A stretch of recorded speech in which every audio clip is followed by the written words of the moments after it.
మావయ్య, ఒక భక్తురాలి కోసం మీరు ఆమె రూపంలో ఇంట్లో ఉండిపోయారంటగా? అవును గణేశ, ఆమె నా పరమ భక్తురాలు సక్కుబాయి. ఆమె ఎప్పుడూ విఠల విఠల అని నా నామస్మరణలో మునిగిపోయేది. కానీ గణేశ, ఆమె అత్తింటివారు ఆమెను చాలా బాధ పెట్టేవారు. పూజ చెయ్యకు, అదంతా వేస్ట్. పనులతో అలసిపోయేలా చేసేవారు. అయినా సక్కుబాయి నా నామాన్ని మాత్రం ఎప్పుడూ విడిచిపెట్టలేదు. ఒకరోజు సక్కుబాయి నా విఠలుడిని ఒక్కసారి చూడాలి అని పండర్పూర్ యాత్రకు వెళ్లాలని కోరుకుంది. కానీ ఇంట్లో వాళ్లు ఆమెను వెళ్లనివ్వలేదు. మావయ్య, అప్పుడు ఆమె చాలా ఏడ్చిందా? అవును గణేశ, ఆమె కన్నీళ్లు చూసి నేను వైకుంఠంలో ఉండలేకపోయాను. అందుకే నేనే సక్కుబాయి రూపంలో ఆమె ఇంట్లో ఉండిపోయాను. అవునా స్వామి? సక్కుబాయి స్థానంలో నేనే ఇంటి పనులు చేశాను. అంతలో సక్కుబాయి ఆనందంగా పండర్పూర్ వెళ్లి నా దర్శనం పొందింది. మీరు సక్కుబాయి రూపంలో ఇంట్లోకి అలా ఎలా వెళ్లారు? ఎవరు గుర్తుపట్టలేదా?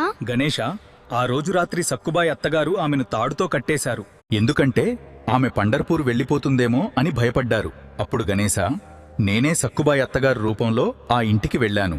ఆ తర్వాత సక్కుబాయిని విడిపించి పండర్పూర్ యాత్రకు పంపించాను.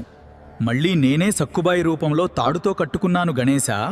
నా భక్తుడి కోరిక నెరవేర్చడానికి నేను ఏ రూపమైనా ధరిస్తాను గణేశ. నా భక్తుడు నా దర్శనం కోసం ఏడిస్తే గణేశ, నేనే అతని జీవితంలోకి దిగివస్తాను.